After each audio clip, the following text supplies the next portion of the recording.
नमस्कार दोस्तों, मैं अमित जैन शास्त्री आप सभी का स्वागत करता हूं। मैं समझता हूं कि आज का जो ऑडियो क्लिप है वह उन सभी विद्यार्थियों के लिए बहुत ही ज़रूरी है जो कॉम्पिटिटिव एग्ज़ाम देते हैं और जिनमें हिंदी पूछी जाती है, क्योंकि मैं आज आपको यहाँ पर हिंदी के कुछ ऐसे क्वेश्चन बता रहा हूँ जो हर कॉम्पिटिटिव एग्ज़ाम में पूछे जाते हैं। क्वेश्चन ही नहीं, उनके कैसे किस प्रकार से हमें आंसर पहचानना है कि कौन सा आंसर राइट हो सकता है, और उसके जो साथ में क्वेश्चन के आंसर में उसके नियम क्या बन रहे हैं। चूंकि व्याकरण है तो मैं वो भी आपको समझाता जाऊंगा।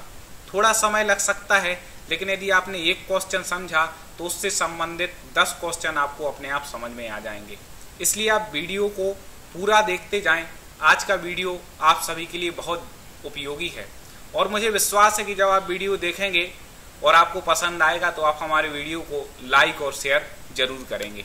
चलिए तो देखते हैं। पहला क्वेश्चन है निह प्लस विकार में। अब यहाँ पे क्वेश्चन बना है तो हम समझ ही सकते हैं कि यहाँ पे विच्छेद दिया है, मतलब हमें संधि पहचाननी कौन सी संधि है।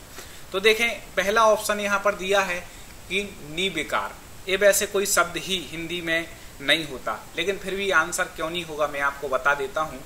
चूंकि प्लस के इस तरफ विसर्ग है तो हम समझ जाएंगे विसर्ग संधि है, और विसर्ग संधि में आपको नियम में मुख्य बताएं कि जो विसर्ग होता है या तो उसका रा होता है या सा होता है।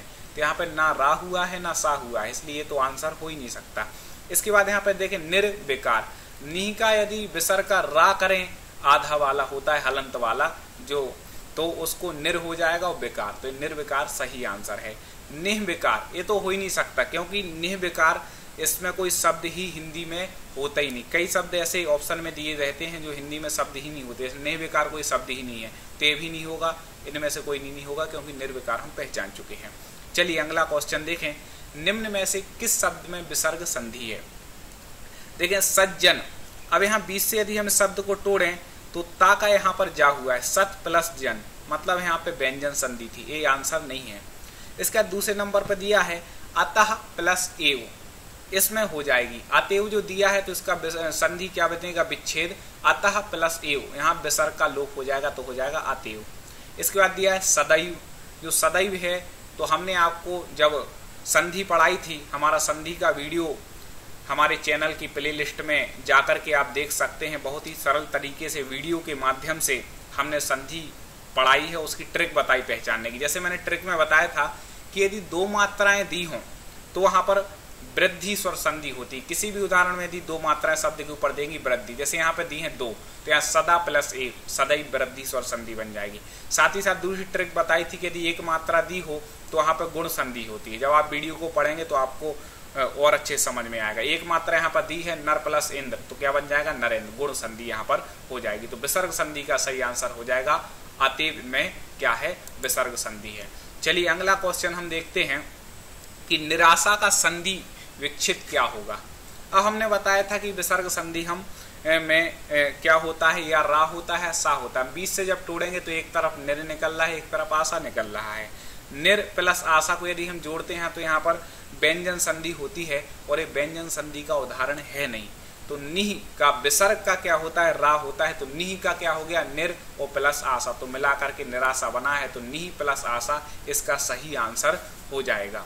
और यहाँ पर ये आंसर होगा नहीं, निरा कोई शब्द होता ही नहीं और निरा भी कोई शब्द नहीं होता। हमें ये भी पहचानना है कि जो प्लस के इस तरफ का वर्ण है, शब्द है, और प्लस के इस तरफ का शब्द है, उसके दोनों के अलग अलग कुछ आंसर होते हैं। जैसे आशा का अर्थ होता है इच्छा, और निह निषेधवाचक है, मतलब जहाँ पर इच्छा खत्म हो गई हो, निराशा जन्म हो गई हो। तो इस प्रकार से यहाँ पर हो जाएगा। इसके बाद अगला है इत्यादि का सही संधि विच्छेद क्या होगा। देखें, इत्यादि का सही संधि विच्छेद होगा इति प्लस आदि। क्यों होगा? क्योंकि यहाँ पर प्लस के इस तरफ ई है और प्लस के इस तरफ आ है। देखें, प्लस के यदि इसको तोड़ते हैं तो ई ता आधा हलंत वाला और ई निकलेगा, और प्लस के इस तरफ क्या आ जाएगा? बड़ा। तो ई और आ मिलकर के बनते हैं या, तो ई और आ मिल गए या, और ता आधा इसमें मिला तो आदि। तो इत्यादि यहाँ पर क्या हो जाएगी? यण संधि हो जाएगी। यण संधि की हमने शॉर्ट ट्रिक बताई थी कि या व राला शब्द में यदि कोई वर्ण आधा मिला हो, जैसे यहाँ इस या शब्द में क्या ता आधा मिला है, तो इस प्रकार से जो होता है यहाँ पे यण संधि इत्यादि शब्द में हो जाएगी। चलिए अगला हम क्वेश्चन देखते हैं।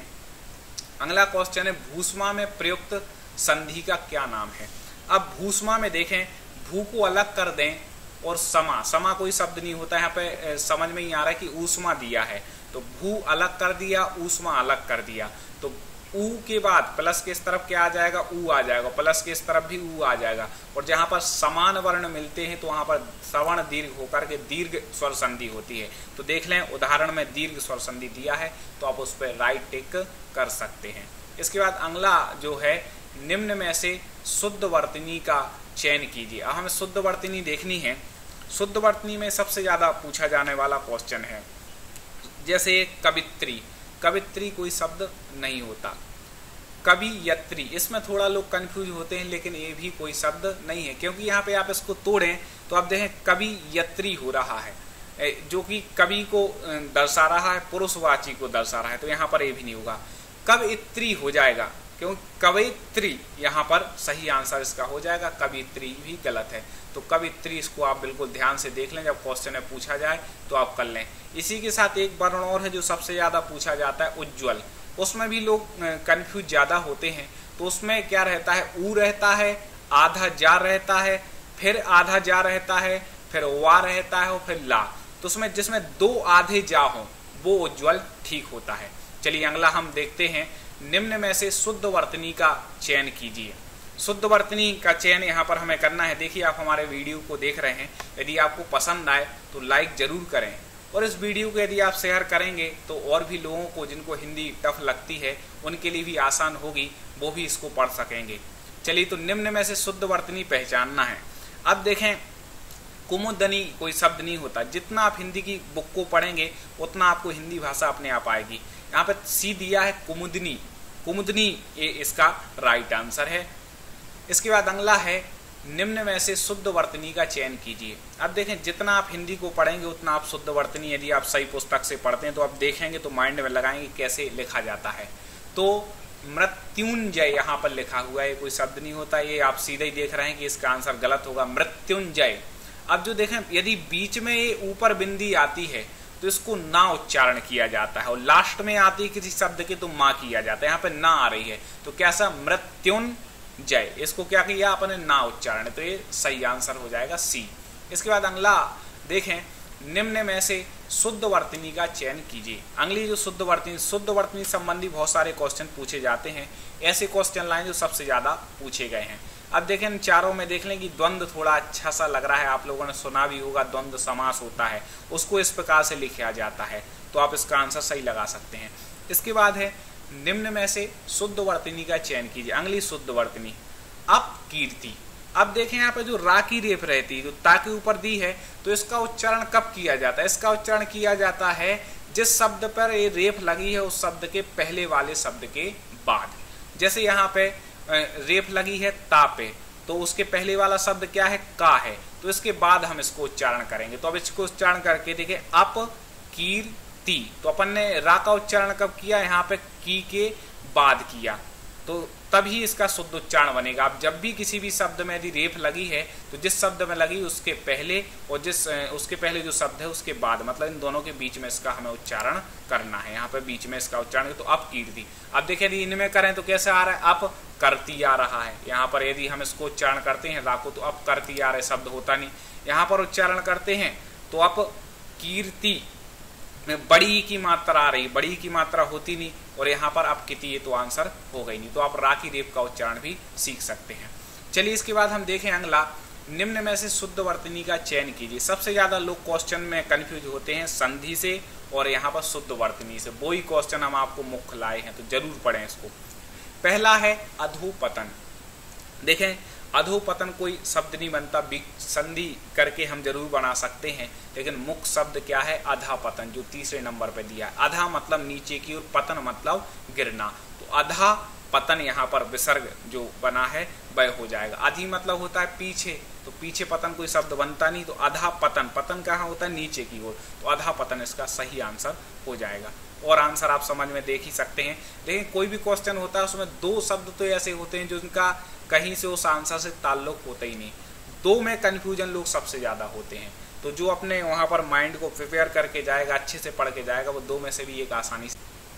तो फिर हम अगला देखते हैं, निम्न में से सही वर्तनी छांटिए। अब हमें यहाँ पर सही वर्तनी का चयन करना है। तो देखिए उच्चारण में हम देखते जाएं, निम्न में सही वर्तनी। तो यहाँ पे लिखा है ज्योत्सना। ज्योत्सना कोई शब्द नहीं होता, ज्योत्सना होता है, आधा सा रहता है। तो यहाँ पे ज्योत्सना, यहाँ पर बी नंबर पे दिया है, आप इसको पहचान सकते हैं। यहाँ पे ज्योत्सना लिखा है, कोई ज्योत्सना, ये शब्द सही है, तो आप इसको पहचान सकते हैं, ये प्रैक्टिस से आते हैं ये शब्द। अगला है, निम्न में से शुद्ध शब्द कौन सा है। देखें अब शुद्ध शब्द इनमें से आप इसको पहचान सकते हैं कि सम, सरपूर्ण। हमने अभी रा का रेप का बताया था कि जिस शब्द पे दी उसके पहले पढ़ना है। तो यहाँ पे संपूर्ण हो रहा है, इसको आप अलग कर सकते हैं। यहाँ पे सपूर्ण हो रहा है, इसको अलग कर सकते हैं। 2 में आपको सबसे ज्यादा कंफ्यूजन होगी। तो कई शब्द ऐसे होते हैं जिसमें हम बिंदी की जगह माँ का प्रयोग करते हैं, और कई जगह हम इसका प्रयोग नहीं करते। हम यहाँ पर सीधी बात हम देख सकते हैं कि पा पे मात्रा है, तो इसको सर मन पूर्ण हो जाएगा, इसलिए वो आंसर बनेगा नहीं। तो संपूर्ण, पा के बाद हम रा का उच्चारण कर रहे हैं, तो संपूर्ण ये आंसर सही हो जाएगा। अगला देखें, निम्न में से शुद्ध वर्तनी वाला शब्द कौन सा है। अब शुद्ध वर्तनी वाला शब्द पहचानना है तो हमें 3 सा होते हैं। एक होता है मूर्धन्य सकार, एक होता है तालव्य सकार, एक होता है दंत सकार। हम उनके बारे में आगे जो क्वेश्चन आएंगे उसमें डिटेल से बताएंगे। तो यहाँ पे सुसुप्ति, ये वाला आंसर सही है, आप इसको देख लें, ये सुसुप्ति आंसर बिल्कुल भी क्या है, राइट है। और यहाँ पर 7 2 दिए हैं तो ये है ही नहीं, क्योंकि सुसुप्ति में 2 सा आते हैं इसके अलग अलग। इसके बाद अगला क्वेश्चन देखें, हिंदी वर्णमाला में अयोगवाह्य वर्ण कौन से हैं। अयोगवाह्य मतलब होते हैं जो स्वरों के बाद के हों, व्यंजनों के पहले के हों। तो आप देखें लास्ट में क्या आते हैं, स्वर पढ़ते हैं तो अम और आहा। अम और आहा का स्वतंत्र प्रयोग नहीं होता, या तो आ का प्रयोग होता है, यहाँ पर अम की बिंदी का प्रयोग होता है, इसलिए क्या कहलाते हैं, अयोगवाह्य कहलाते हैं। तो अम और आहा कैसे हैं, अयोगवाह्य हैं। बाकी सब इसमें जो 3 ऑप्शन दिए इनमें व्यंजन दिए हैं, तो अयोगवाह्य के आंसर नहीं होंगे। अगला देखें, सा, सा, सा, हा कौन से व्यंजन कहलाते हैं। अब जब आप इनको बोलेंगे सा, सा, हा, तो आप देखेंगे अंदर से ऊष्मा ज्यादा निकलेगी, और जिसमें ऊष्मा ज्यादा निकले वो व्यंजन कहलाते हैं संघर्षी व्यंजन। हमने वर्णमाला आपको पढ़ाई है, वीडियो अपलोड हो चुका है, चैनल की प्लेलिस्ट में जाकर के आप देख सकते हैं, उसमें आपको पता चल जाएगा। अगला है ए और आई, इसको बोलते हैं ए, इसको बोलते हैं आई। वर्ण क्या कहलाते हैं। अब जब आप ए और आई बोलेंगे, बोल के देखें, जो शुद्ध उच्चारण करते होंगे वो अपने आप पहचान लेंगे, ए आई, ए आई। तो इसमें देखें ऊपर जीभ तालू से भी टच हो रही है, और ए आंसर कहाँ, आवाज कहाँ से आ रही, कंठ में भी कंपन हो रहा है। जब बोलेंगे ए आई, तो आप देखें ऊपर जीभ भी तालू से टच हो रही है, कंठ में भी पूरा कंठ से ध्वनि निकल रही है, तो कंठ और तालव्य वर्ण हो जाएंगे। इसके बाद अगला वर्ण है, अगला क्वेश्चन है, निम्नलिखित में से नासिक वर्ण कौन से। नासिक मतलब जो नासिका से उच्चारण किए जाए। आप देखें ना से कई लोग बोलते हैं कि भैया नाक से गाता है, तो मतलब जो नासिका से जिन वर्णों का उच्चारण किया जाए। सा वर्ण का उच्चारण ना से नहीं होता। हाँ, जो वर्ग का पंचम वर्ण होता है जिसको यमगणनम बोलते हैं, ये क्या होते हैं, नाक से उच्चारण। तो यहाँ पर क्या दिया है, इया दिया है, तो ये नाक से उच्चारण होने वाला शब्द है, बाकी शब्द नहीं है नाक से उच्चारण होने वाली। अगला शब्द है, जिन शब्दों के अंत में आ आता है उन्हें क्या कहते हैं। तो जिन शब्दों के अंत में आ आए उसको बोलते हैं अकारांत, क्योंकि आ अंत में आए तो क्या कहलाया जाएगा, अकारांत। ऐसी क्वेश्चन बन जाए, जिन शब्दों के अंत में ई आए तो वो कहलाएगा इकारांत, और जिन शब्दों के अंत में ऊ आए वह कहलाएगा ओकारांत, जिन शब्दों के अंत में री आए वो क्या कहलाएंगे, ऋकारांत। तो इस प्रकार से हमें कारांत जोड़ देना है जो शब्द दिया है उसमें, तो वो का आंसर हो जाएंगे। अगला क्वेश्चन है, निम्न में से पश्च स्वर है। पश्च स्वर मतलब 2 स्वर एक साथ होंगे, जैसे आ बड़ा, ई बड़ी। तो पश्च मतलब बाद का, तो यहाँ पे देख लें 2 तो व्यंजन दिए हैं ही नहीं, ई जो है पूर्व स्वर है, तो अब बड़ा आ क्या हो जाएगा, पश्च स्वर इसका सही आंसर है। इसके बाद अगला क्वेश्चन देखें, अनुनासिक का संबंध किससे होता है। अनुनासिक, अनुनासिक जो नासिक से, ना तो नाक हम समझ जाएंगे, नासिक की बात हो रही तो नाक से संबंध है ही, और कोई भी वर्ण हम जब बोलते हैं तो उसमें मुंह की भी सहायता होती है। तो अनुनासिक में बोलेंगे यम गण नम, तो इसमें देखें आप ओंठ का भी सहारा ले रहे हैं, मुंह का भी ले रहे हैं, और नाक का भी सहारा बोलने में ले रहे हैं, तो नाक और मुंह दोनों से इसका संबंध है। इसके बाद अगला क्वेश्चन है, अनुनासिक व्यंजन कौन से होते हैं। तो अभी हमने बताया था वर्ग का पंचम वर्ण, जैसे एक वर्ग है का, खा, गा, घा, इंगा, तो इसका या क्या है, पंचम वर्ण है। तो इस प्रकार से प्रत्येक वर्ग का पंचम जो वर्ण होता है यम गण नम, ये क्या कहलाते हैं, अनुनासिक वर्ण। अनुनासिक क्यों कहलाते हैं, क्योंकि इनका उच्चारण नासिका से मतलब नाक से होता है। इसके बाद अगला क्वेश्चन है तालव्य व्यंजन कौन से हैं। तालव मतलब जो तालू से बोले जाए, तालू मतलब जीभ जो ऊपर हमारे दांत के यहाँ पे और पहले ऊपरी भाग में टच होती है, वो क्या कहलाते हैं, तालव। तो चा, छा, जा, झा। अब इसको आप बोलेंगे तो जीभ देखना ऊपर टच होगी, क्योंकि स्पर्श हो रही, तो स्पर्शी व्यंजन के अंतर्गत भी आते हैं। तो चा, छा, जा, झा, तो क्या कहलाएंगे, तालव्य हो जाएंगे। तो इस प्रकार से यहाँ पर तालव्य हो जाएंगे। ता, था, दा, धा, ये क्या कहलाते हैं, मूर्धन्य कहलाते हैं। टा, ठा, डा, ढा, इनको क्या कहते हैं, मूर्धन्य। तो इस प्रकार से तालव्य, मूर्धन्य, दंत, ओष्ठ अलग अलग जो होते हैं तो आप उनको पहचान सकते हैं। जैसे पा, फा, बाभा दिया है, ये क्या कहलाता है, पाफा, बाभा। देखिए दोनों ओंठ इसमें मिल रहे हैं, इसलिए क्या कहलाते हैं, ओष्ठ वर्ण कहलाते हैं, क्योंकि ओंठ इसमें मिल रहे हैं। चलिए अगला देखें, या, रा, लावा किस वर्ग के व्यंजन हैं। अब देखें किस वर्ग के व्यंजन, किस प्रकार के व्यंजन हैं। तो देखें या, रा, ला, बा, जब आप बोलेंगे तो अंदर से पूरे चारों शब्द निकलेंगे। तो ये ऊष्म हो नहीं सकते क्योंकि इसमें बहुत ज्यादा वायु नहीं निकल रही है। तालब हो नहीं सकते क्योंकि यहाँ तालु का हमें आवश्यकता नहीं पड़ रही, ओंठों की आवश्यकता नहीं पड़ रही, इसे ओष्ठ भी नहीं। तो कौन से कहलाएंगे, अंतस्थ। यार अलावा कौन से वर्ण है, अंतस्थ वर्ण है। हमने वर्णमाला ये सब आपको पढ़ाया है, आसानी से जिसने हमारी वर्णमाला पढ़ी होगी, हमारे चैनल में वीडियो देखा होगा, वो आसानी से इन सब क्वेश्चन के आंसर दे सकते हैं, क्योंकि हमने ट्रिक भी बताई है। अब देखें स्थान के आधार पर बताइए कि मूर्धन्य व्यंजन कौन से हैं। स्थान के आधार पर बताना है मूर्धन्य व्यंजन। तो डा और ढा, ये क्या है, मूर्धन्य व्यंजन है। ये क्या है, डा और ढा कौन से व्यंजन है, मूर्धन्य व्यंजन है। एक कौन से वर्ग के हैं, चा वर्ग। चा, छा, जा, झा, इंगा, टा, ठा, डा, ढा, टा वर्ग के वर्ण हो जाएंगे। तो टा, ठा, डा, ढा होता है तो डा भी उसी में आ रहा है, मूर्धन्य कहलाता है टा वर्ग। तो इस प्रकार से का वर्ग है वह कंठ कहलाता है, ऐसे ही टा वर्ग क्या कहलाता है, मूर्धन्य। पा वर्ग कहलाता है ओष्ठ। इस प्रकार से श्रावर्ण किसके योग से बना है, श्रा। देखें हम श्रा देखें तो प्लस के इस तरफ जो वर्ण होगा वो हलंत होगा, और इस तरफ जो होगा वो पूरा होगा। तो यहाँ पे सा और रा से मिलकर के क्या बना है, श्रा शब्द बना है। ये संयुक्त व्यंजन कहलाता है। ज्ञा शब्द किससे मिलकर के बना है, देखिए इसमें सबसे ज्यादा लोग कंफ्यूज होते हैं। वैसे इसका शुद्ध उच्चारण आपको बताएं तो ज्या है, ज्ञा शब्द नहीं होता, ज्या होता है। जैसे ज्ञान बोलते उसकी जगह ज्ञान बोलें तो शुद्ध है, क्योंकि ज्या और या से मिलकर के बना है। ज्या और या को मिलाएंगे तो क्या बन जाएगा, ज्ञा। तो ज्ञान होता है शुद्ध। तो ज्या और या से मिलकर के शब्द बना है। इसके बाद अगला है त्रावर्ण किसकी योग से बना है, तो ये ता और रा। आप त्रावर्ण में पहचान सकते हैं, ता और रा के योग से त्रा बना है। इसके बाद अगला है छा वर्ण। इसमें सबसे ज्यादा लोग कंफ्यूज होते हैं और आंसर लगा के आते हैं। इसमें जो बी दिया है का और छा, ये बिल्कुल भी गलत आंसर है। का और सा से मिलकर के, जो षटकोण वाला सा है उससे मिलकर के क्या बना है, छा वर्ण बना है। इसके बाद अगला क्वेश्चन है निम्नलिखित में से संयुक्त व्यंजन कौन से हैं। अभी ऊपर ही हम चारों की संयुक्त व्यंजन मतलब जो दो व्यंजनों से मिलकर के बनते हैं वो कहलाते हैं संयुक्त व्यंजन। तो ये दो से मिलकर के बने, जैसे अपन ने पढ़ा था का और सा से मिलकर के क्या बना था, छा। ता और रा से त्रा, जा और यहाँ से ज्ञा, सा और रा से स्रा। इस प्रकार से संयुक्त व्यंजन हो जाएंगे। इसके बाद अगला है निम्नलिखित में से द्विगुण व्यंजन कौन से हैं।